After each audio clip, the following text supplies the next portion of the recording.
Bapa kami di surga, tiba saatnya kami mendengarkan kebenaran firman. Tuhan, kami menghadapi Engkau yang tidak pernah berubah, dahulu, sekarang, bahkan selama-lamanya. Dunia ini bisa berubah dalam situasi-situasi saat-saat ini. Ada pandemi wabah COVID-19.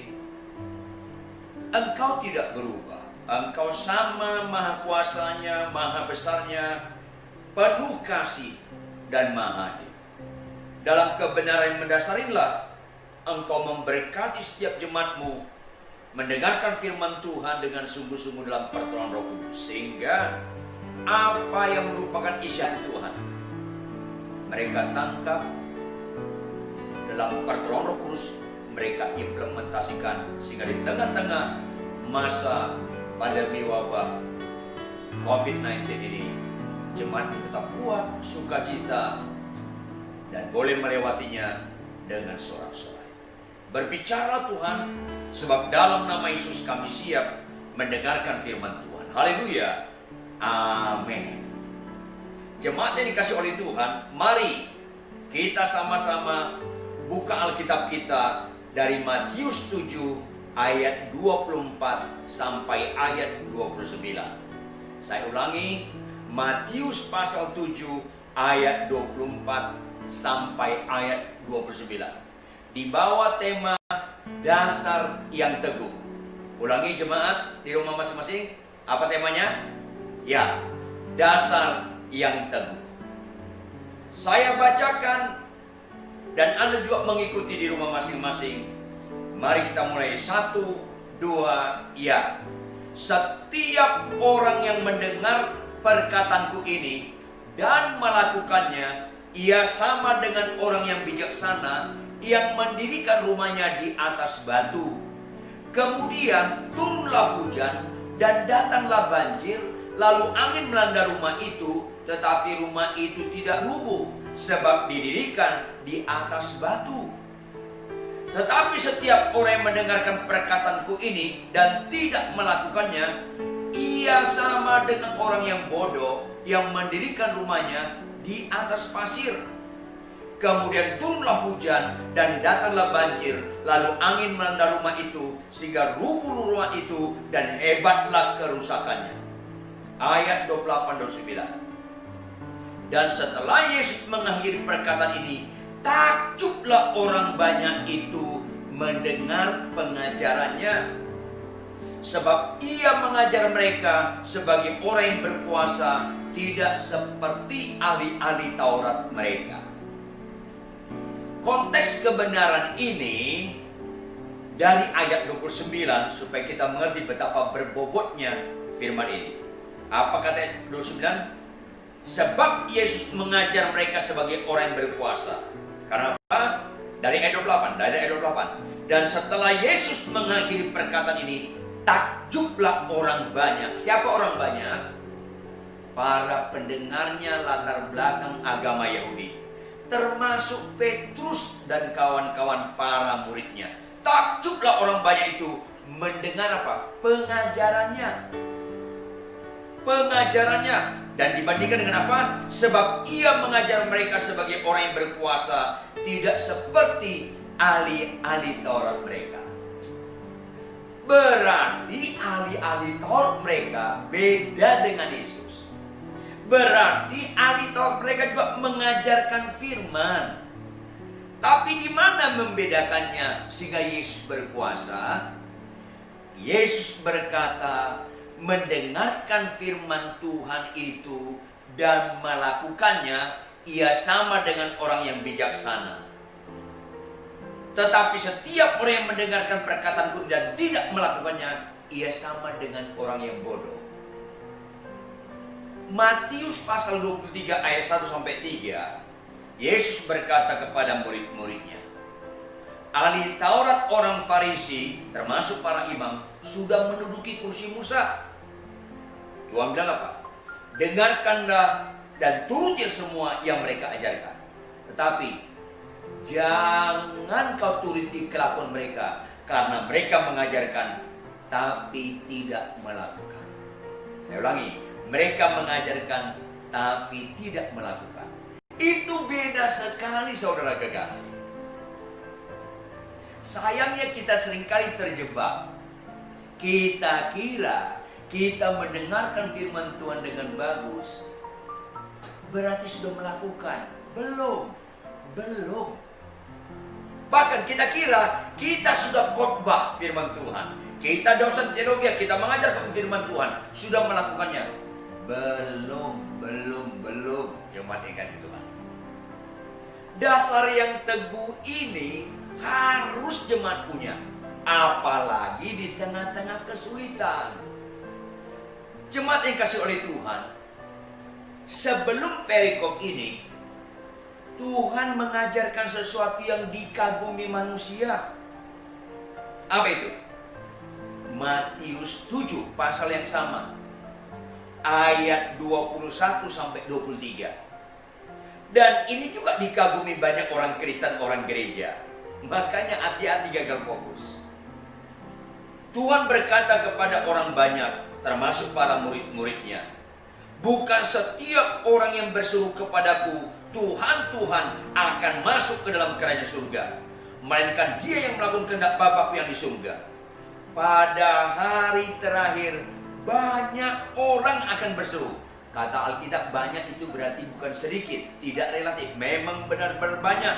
Banyak orang akan berseru kepadaku, Tuhan, Tuhan, bukankah kami berbuat demi namamu dan mengusir setan-setan demi namamu dan mengadakan banyak mujizat demi namamu juga? Nah, jemaat yang dikasih oleh Tuhan, seringkali kita kira bernubuat, ini kalau dalam bahasa Yunaninya jemaat, dalam bentuk kata kerja terjadi, nubuatnya terjadi. Bernubuat, mengusir setan, dalam bentuk kata kerja terjadi, bukan akan, terjadi. Berikutnya, mengadakan banyak mujizat, itu juga terjadi. Dan saat itu Tuhan ngomong, karena saat itu juga banyak orang-orang Yahudi juga mengalami seperti ini. Tapi catat baik-baik, bernubuat, mengusir setan, banyak melakukan mujizat, tidak identik dengan pelaku firman Tuhan. Makanya Tuhan katakan, bukan setiap orang yang berseru kepadaku Tuhan, Tuhan akan masuk ke dalam kerajaan surga. Perhatikan ayat 21b, melainkan dia yang melakukan kehendak Bapa-Ku yang di surga. Maka mengusir setan, bernubuat, banyak mujizat. Kalau Anda suka bertengkar di rumah, Anda banyak mujizat di luar, Anda cerai, Anda punya istri simpanan, Anda menipu, Anda menggelapkan pajak, sebenarnya Anda bukan pelaku firman. Makanya di akhir hari ini Tuhan bukakan, ada banyak kita, teman-teman kita pendeta, ditelanjangi dosa dan kejahatannya, khotbah ke sana kemari. Dasar yang teguh ini harus dipegang kita, termasuk dalam situasi yang sulit. Maka gak heran Tuhan berkata kepada tidak pelaku, termasuk mereka yang bernubuat, mengusir setan dan melakukan mujizat. Tuhan berkata ayat 23, pada waktu itulah aku akan berterus terang kepada mereka dan berkata, aku tidak pernah mengenal kamu. Enyahlah daripadaku kamu sekalian pembuat kejahatan. Jemaat yang dikasih, kita harus benahi lagi kerohanian kita dalam dasar yang benar, dasar yang tepat. Kekristenan itu disimpulkan di pelaku firman. Khotbah seperti saya sekarang ini belum tentu pelaku firman. Ini penting. Mempraktekkan karunia-karunia roh itu belum tentu, saya ulangi, belum tentu pelaku firman. Bisa pelaku? Bisa. Kalau karunia rohnya, khotbahnya di cover oleh buah roh. Buah roh itu representatif pelaku. Makanya orang punya karunia roh bisa binasa masuk neraka. Orang punya buah roh nggak bisa masuk neraka. Karena pelaku kasih, sukacita, damai sejahtera, sabar dan sebagainya, sampai penguasaan diri. pelaku. Makanya dasar yang teguh itu Tuhan ingatkan dalam pembacaan kita tadi. Dan dasar yang teguh, dengar jemaat yang kasih, orang pelaku firman Tuhan dengan tidak pelaku firman masalahnya sama. Jangan Anda bilang beda. Makanya saya sedih dengan situasi COVID-19 ini. Mayoritas orang Kristen dan banyak pendeta-pendeta menggunakan Mazmur 91 untuk kita dilindungi Tuhan gak kena corona. Itu dangkal sekali jemaat. Kalau itu pemahaman Anda, berarti orang yang kena virus corona gak dilindungi Tuhan. Pembuktian terbalik kan jadi ngawur kita. Halo, catat baik-baik. Masalah orang benar dengan orang gak benar sama. Bedanya di mana? Kita lihat dalam pembacaan kita. Supaya Anda gak goyah ketika Anda mengalami kesulitan. Lihat, kita bandingkan dua macam dasar. Ayat 24 dan ayat 26. Buka Alkitab, perhatikan Alkitab Anda. Ayat 24 kita bandingkan. Kalimat pertama, setiap orang yang mendengarkan perkataanku ini. Ayat 26. Tetapi setiap orang yang mendengarkan perkataanku ini, berarti mereka ini pendengar firman. Kita gak usah lebih bicarakan di luar gereja. Sama-sama di gereja. Setiap orang yang mendengarkan perkataanku, sama. Beda di mana? Ayat 24. Dan melakukannya. Ayat 26. Dan tidak melakukannya. Ini perbedaan signifikan di mata Tuhan. Bisa khotbah nggak perbedaan signifikan? Karena tidak semua orang percaya bisa khotbah. Karena itu karunia. Makanya karunia nggak boleh jadi patokan. Setiap orang percaya harus pelaku firman. Tidak semua orang percaya berkhotbah. Ini penting sekali. Makanya pertanyaan kita jemaat, kita pelaku firman atau tidak? Lihat berikutnya. Ayat 24. Ia sama dengan orang yang bijaksana. Pendengar dan pelaku. Ia sama dengan orang bijaksana. Ini nilai. Mujizat di atas segala mujizat adalah pelaku firman. Jemaat, jangan mau meninggal sebelum jadi pelaku firman. Itu paling penting. Itu nilai. Dan Tuhan ulangi ini nilai tertinggi dalam kekristenan di mana? Ingat Lukas 11 ayat 28? Tuhan bilang apa? Orang yang berbahagia adalah orang yang mendengarkan firman Tuhan serta memeliharanya. Yang berbahagia itu bukan sakit sembuh. Yang berbahagia itu bukan bisa mendoakan orang sakit sembuh. Yang berbahagia itu bukan bisa khotbah ke sana kemari, tapi mendengarkan firman Tuhan serta memelihara. Apa memelihara? Diterjemahkan dalam Yosua 1:8 dalam bentuk dua kata kerja, yaitu apa? Merenungkannya siang dan malam serta melakukannya. Pelaku. Nilai di situ. Tuhan sedih kalau Anda sembuh, Anda terhindar dari corona, tapi Anda masih kompromi dengan dosa. Corona tidak serius, dosa serius. Apalagi sekarang kita mau merayakan bulan-bulan Paskah, Minggu Sengsara Kristus. 1 Korintus 15 katakan, Kristus mati karena dosa-dosa kita. Bukan karena penyakit kita, bukan karena yang lain. Kenapa? Yang paling serius dalam hidup ini, dosa. Apa itu dosa? Tidak pelaku firman. Di mana tertulis? Allah berkata dari sononya, Allah menciptakan manusia supaya taat kepada Allah. Konsekuensi logis yang diciptakan harus taat kepada pencipta. Di mana itu? Allah berkata kepada Adam dan Hawa. Adam dan Hawa, semua buah pohon di taman ini boleh kau makan buahnya. Semua boleh. Yang satu itu jangan kau makan buahnya. Kalau kau makan, kau akan mati.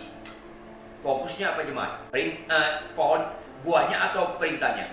Perintahnya, bukan buahnya. Makanya kurang kerjaan ada beberapa kelompok ilmuwan di Eropa dan di Amerika, kurang kerjaan beberapa kelompok ilmuwan di Amerika dan di Eropa sedang meneliti buah apa itu. Gagal fokus. Fokusnya bukan buahnya, fokusnya perintahnya. Mau taat atau enggak? Kenapa Adam dan Hawa jatuh dalam dosa? Enggak taat, dia langgar. Makanya di mata Tuhan, sakit kanker, sakit corona tidak serius. Tidak pelaku firman itu serius. Tidak pelaku firman yaitu dosa serius. Kenapa? Hanya dosa yang membuat kita putus hubungan dengan Allah.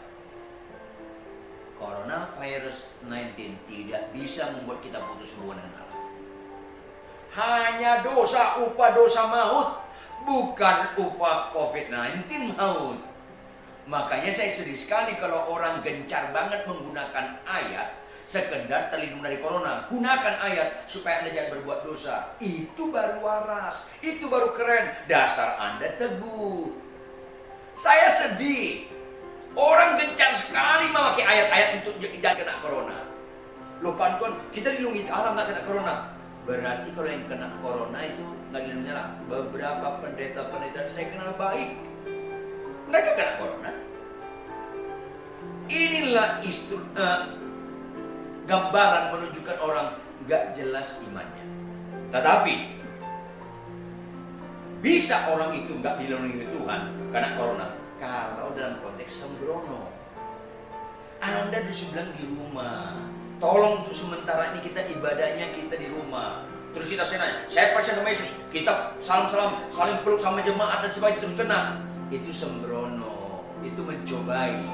Tetapi kalau kita sudah berusaha untuk menjaga, semaksimal mungkin kita menjaga, tapi di luar keterbatasan kita kena corona, nggak usah khawatir. Mati bukan lagi maut bagi kita orang percaya. Perhatikan teman, apalagi para dokter dan para medis, para perawat. Ada orang-orang Kristen rohani di China, di Korea, di Indonesia. Karena dedikasinya yang luar biasa, mau berkorban merawat orang-orang pasien COVID-19. Mereka berdedikasi, akhirnya mereka kena corona. Apakah mereka tidak dilindungi oleh Allah? Dangkal sekali pemahaman itu, bisa mengarah sesat. Stefanus dilempari batu, Tuhan mampu memindahkan dia ke kota lain. Tapi Tuhan perlihatkan apa yang dilindungi Tuhan, termasuk menghadapi maut, menghadapi ajal kematian. Stefanus ketika menghadapi itu, mukanya kayak malaikat.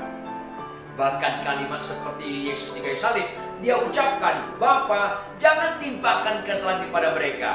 Mati enggak dia jemaat? Mati bukan? Apakah dia tidak dilindungi oleh Allah? Waduh, bisa sesat ajaran kita kalau begitu. Dia sepenuhnya dilindungi Allah, dipegang tangannya sama Allah, dia masuk ke surga. Jadi, kalau kita kena COVID-19, corona bukan gambar nggak dilindungi Tuhan. Dengan catatan, jangan mencobai, jangan sembrono. Tapi kalau kita sudah lakukan yang bagian kita, akhirnya kena juga, bersyukurlah. Memang Tuhan menjadwalkan kita untuk meninggal. Siapapun kita menghindari mati, kalau Tuhan sudah menjadwalkan, nggak harus virus corona, kalau meninggal aja. Nah, untuk teman-teman kita hamba Tuhan, ada yang kena virus corona, berarti itu waktunya Tuhan mereka memanggil. Jangan Anda salah, orang nggak kena corona berarti dilindungi Tuhan. Tolong jawab jemaat, ada nggak di luar sana nggak percaya Yesus, malah membakar gereja atau menjelek-jelekan gereja, menjelekkan Yesus, penjahat, korupsi, punya istri simpanan, nggak kena corona, berarti dilindungi Tuhan. Itu kan bahaya. Halo, Mazmur 91, Immanuel tentang Allah menyertai kita, supaya kita terlindungi, jangan jatuh dalam dosa. Itu terutama karena dosa yang paling serius. Apa itu dosa? Gak taat. Makanya saudara kekasih, kalau Anda melayani, Anda khotbah, tapi Anda suka bertengkar sama istri Anda, sama suami Anda suka maki-maki, kata-kata kasar, bahkan kata-kata bisa cerai, itu kan Anda nggak dilindungi Tuhan, Anda keluar dari Tuhan. Walaupun Anda nggak kena corona, tetap Anda nggak dilindungi Tuhan, karena Anda nggak mau ditaat sama Tuhan. Ini penting. Makanya saya ulangi, dasar yang teguh, masalah orang percaya, orang benar, dengan orang nggak percaya, orang nggak benar sama. Lihat ayat 25-27. Ayat 25, apa yang dialami orang pelaku firman. Ayat 27, apa yang dialami orang tak pelaku firman. Mirip. Ayat 25 apa katanya? Kemudian turunlah hujan. Kepada pelaku firman, turunlah hujan. Kepada tidak pelaku, ayat 27, kemudian turunlah hujan. Sama. Ayat 25, dan datanglah banjir. Ayat 27, dan datanglah banjir, sama jemaat. Ayat 25, lalu angin melanda rumah itu. Ayat 27, lalu angin melanda rumah itu, sama. Orang percaya yang benar bisa kena kanker, bisa kena virus corona. Ya nggak bisa, nggak kena dosa. Itu yang terutama. Jangan main dalam dosa. Kita tetap menjaga kekudusan. Kita tetap nggak kompromi dengan dosa. Salah satu penyertaan Allah, Yusuf. Ada kesempatan dia berzina karena digoda oleh istri Potifar. Dijamin nggak ketahuan. Karena kata kuncinya apa jemaat? Rumahnya sangat sepi, nggak ada orang. Dijamin nggak ketahuan, dia tinggalkan. Nah, itu bukti satu-satunya orang dilindungi oleh Allah. Yang terutama, dia nggak kena dosa, dia nggak jatuh dalam dosa. Makanya nyanyian beribu rebah di kiriku, belasan rebah di kananku, jangan ukuran penyakit. Berebah jatuh dalam dosa, rebah dalam dendam, rebah dalam penipuan, rebah dalam perzinahan, rebah dalam homoseks, lesbian, itu rebah. Itu jatuh dalam dosa. Jadi jangan terlalu dangkal ya. Makanya saya bilang sama jemaat, ketika bahan bakar naik, Pertamax, bensin, Pertalite, solar naik, semua mengalami nggak? Orang nggak percaya ikut naik nggak? Ikut naik kan? Orang yang benar, orang pelaku firman Tuhan tetap ikut naik. Tetap sama masalahnya. Gak bisa Anda ke pom bensin, Anda ngomong sama pelayan pom bensin, sorry ya, isi bensin tapi harganya yang lama karena saya orang percaya. Gak bisa Pak, harganya sama. Oh enggak, saya percaya Yesus, saya dilindungi Tuhan, saya disertai Tuhan, harganya tetap sama. Gak bisa. Naik bensin sama orang gak percaya, sama orang percaya sama. Kalau Anda tetap ngomong, saya orang percaya, nanti nyeletuk pelayannya. Bapak atau ibu bukan orang percaya kalau begitu. Bapak ibu orang gila kalau begitu. Masalah orang benar dengan orang gak benar sama. Bedanya di mana? Reaksinya ketika masalah datang. Apa itu?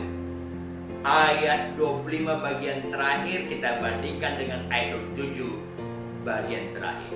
Ketika mengalami yang sama, ayat 25, tetapi rumah itu tidak rubuh sebab didirikan di atas batu. Kena masalah yang sama, dia nggak rubuh. Ayat 27, sehingga rubuhlah rumah itu dan hebatlah kerusakannya. Bedanya di reaksi.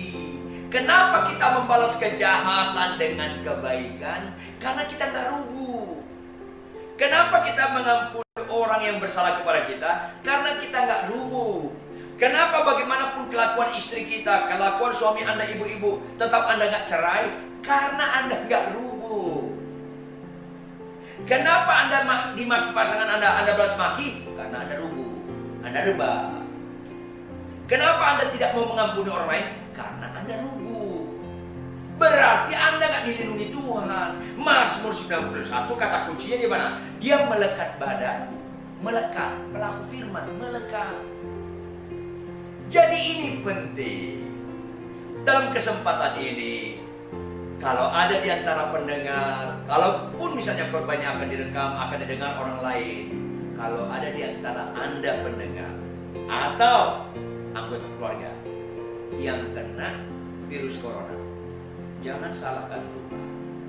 Perlindungan Tuhan tetap. Yang penting dia mati dalam Tuhan.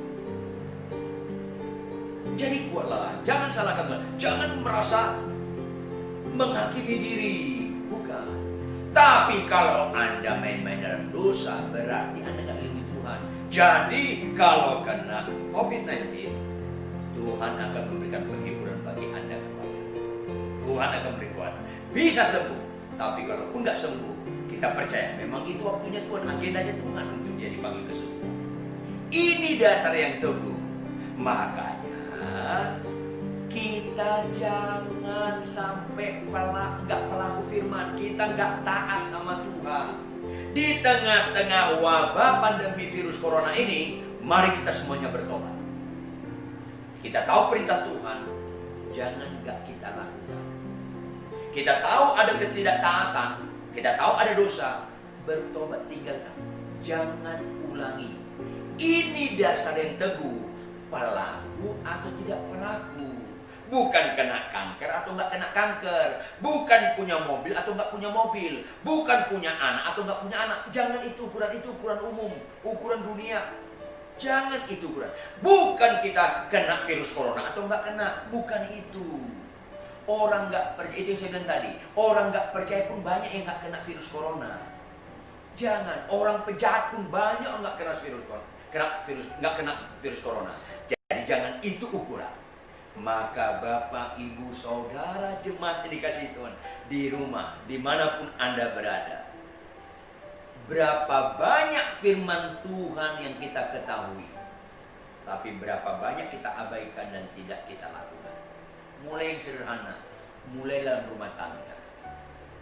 Bapak-bapak, perhatikan saya. Hai suami, kasihlah istrimu. Bagaimanapun kelakuan istrimu, kau pelaku firman, kasihi istrimu bagaimanapun dia, karena itu bukan perintah istri, itu perintah Tuhan. Masalahnya mau pelaku atau nggak pelaku, itu paling penting. Berikutnya ibu-ibu, perhatikan saya. Ada nggak perintah Tuhan, hai istri tunduk pada suami?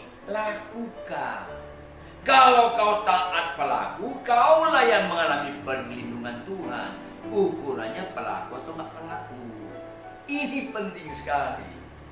Maka biarpun Anda nggak kena corona, Anda nggak pelaku, biarpun Anda khotbah ke sana kemari, banyak mujizat nggak pelaku firman, Andalah yang paling kecewa menghadapi kematian. Karena Tuhan akan berkata, pada waktu itulah Yesus akan berterus terang kepada kita sekalian, aku tidak pernah mengenal kamu, hanyalah daripada aku kamu sekalian pembuat kejahatan. Itu yang serius. Makanya tunduk pada suami. Apapun alasan tetap tunduk. Bagaimanapun kelakuan suami tetap tunduk. Karena itu perintah Tuhan. Berikutnya, anak-anak di rumah, perhatikan saya. Ada nggak perintah Tuhan? Hai anak-anak, hormatilah orang tuamu. Ada bukan? Lakukan. Apapun alasanmu, jangan pernah membentak orang tua. Jangan pernah melawan orang tua. Itu lebih serius daripada virus corona.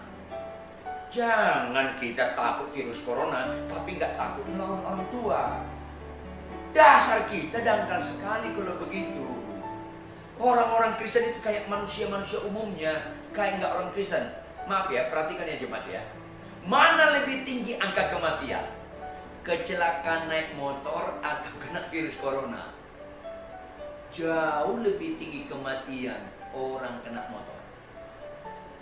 Jauh. Di Jakarta minimal 2 nyawa hilang satu hari kecelakaan motor. Di Jakarta 2. Tinggi sekali angka kematian kecelakaan motor. Saya tanya, ada nggak orang rebutan beli helm? Enggak, bukan. Aneh memang manusia ini. Enggak. Virus corona lebih kecil kematian daripada kecelakaan motor. Banyak nggak orang rebutan cari masker? Banyak. Ini kadang-kadang manusia itu mindsetnya termasuk orang Kristen. Mindsetnya belum berubah karena dasarnya nggak teguh. Berikutnya, banyak nggak orang di jalan raya udah tahu motor itu kecelakaannya sangat mengerikan, banyak mati. Banyak nggak jalan raya orang naik motor nggak pakai helm? Ada aja loh. Bahkan ada orang naik motor nggak pakai helm, lawan arah lagi. Aneh bukan? Begitu kena virus corona, lebih aneh lagi. Mereka pakai masker, tapi tetap nggak pakai helm. Jatuh mati. Nggak begitu menakutkan orang begini. Repot. Makanya Bapak Ibu, mindset kita harus berubah. Kita harus disertai Tuhan untuk supaya kita jangan berbuat dosa. Caranya bukan hanya mendengarkan firman Tuhan, bukan hanya aktif dalam melayani gereja, tetapi kita menjadi pelaku firman Tuhan. Dan itu puncak mujizat. Karena apa kata Tuhan bagian penutup? Yohanes 14 ayat 15. Jikalau kamu mengasihi aku, kamu menuruti segala perintah. Menuruti perintah itu mengasihi Tuhan. Puncak kekristenan mengasihi Tuhan. Makanya saya berani katakan buat kita sekalian, janganlah kita meninggal sebelum mengasihi Tuhan, yaitu menjadi pelaku firman Tuhan. Apa indahnya? Bagian terakhir. Orang pelaku firman, orang yang mengasihi Tuhan, tidak mengejar berkat, melainkan dikejar berkat. 1 Korintus 2 ayat 9. Apa yang nggak pernah dilihat oleh mata, apa yang nggak pernah didengar oleh telinga, apa yang tidak pernah timbul dalam hati manusia, Tuhan sediakan bagi mereka yang mengasihi Dia. Apa tadi Yohanes 14 ayat 15 mengasihi Dia? Melakukan perintahnya. Maka terimalah firman ini dengan lemah lembut. Minta Roh Kudus menerjemahkannya dengan segala kekayaan hikmatnya. Termeterai dalam hati kita masing-masing. Dan minta tolong Roh Kudus untuk kita mengimplementasikannya, melakukannya apapun yang terjadi. Kitalah orang-orang yang menghormati firman Tuhan. Kitalah orang-orang yang menghormati Tuhan. Karena kita menggenapi nilai yang Tuhan maksud. Orang yang berbahagia adalah orang yang mendengarkan firman Tuhan serta memeliharanya. Apa tadi memeliharanya? Merenungkannya siang malam dan menjadi pelaku-pelakunya. Makanya Tuhan bilang, itu orang bijaksana. Setiap orang yang mendengarkan perkataanku dan melakukannya, ia sama dengan orang yang bijaksana yang mendirikan rumahnya di atas batu. Tuhan Yesus memberkati kita sekalian. Kita tunduk kepala dan kita berdoa. Mari tunduk kepala, lipat tangan, kita berdoa. Saya akan berdoa buat saudara sekalian di rumah masing-masing. Mari kita berdoa. Bapa kami di surga, kami sangat bersyukur untuk kebenaran firman-Mu di bawah tema dasar yang teguh. Tuhan, kami mengerti, di luar orang menjadi pelaku firman Tuhan, tidak pernah Kau alamatkan pujian atau nilai, yaitu orang bijaksana atau orang yang berbahagia.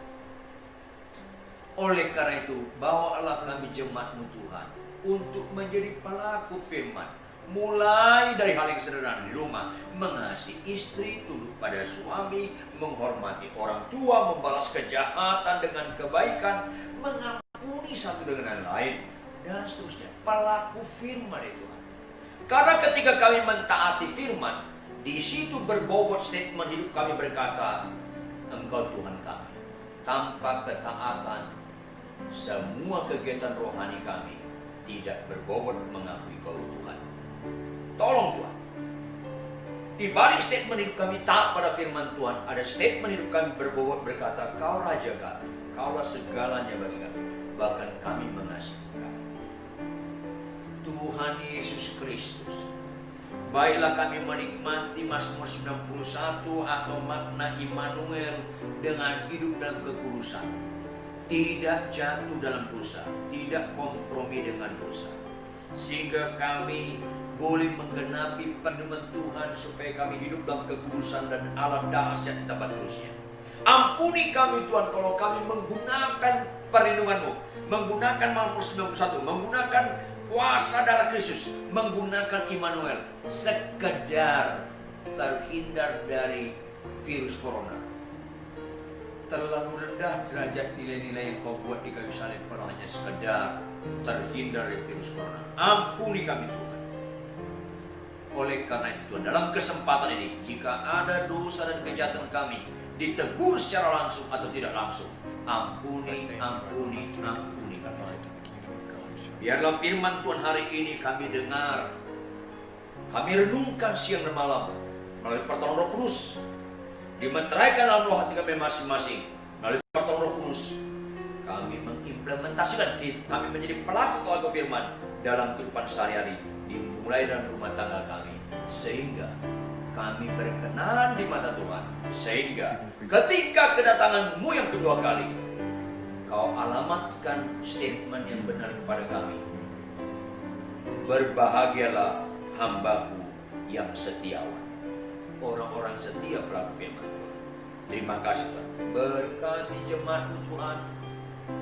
Berkati gembala kami setempat hamba-Mu, Pak Yani Tuhan, Ibu, keluarga besar, seluruh para pekerja, semua tim musik, perangkat multimedia, soundman, semua pengurus, bahkan seluruh jemaat-Mu Tuhan, untuk hidup sungguh dengan kebenaran firman Tuhan, dan nama Tuhan dipermuliakan.